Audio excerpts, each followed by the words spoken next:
While not only every longing in the human heart is necessarily the voice of God.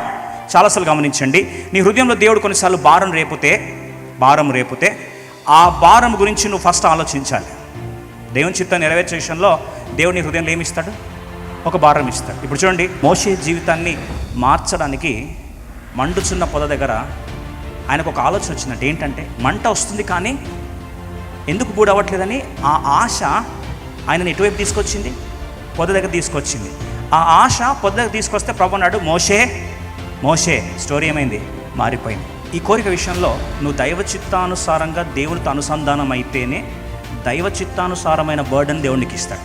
నీ గమ్యస్థానము దైవ చిత్తము చేయాల్సిన కోణం వైపు నీకేమిస్తాడండి?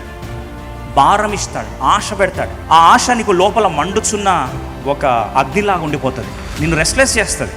అంటే ఆ దిశ వైపు నువ్వు ఎన్ని ప్రయత్నాలైనా చేస్తావు.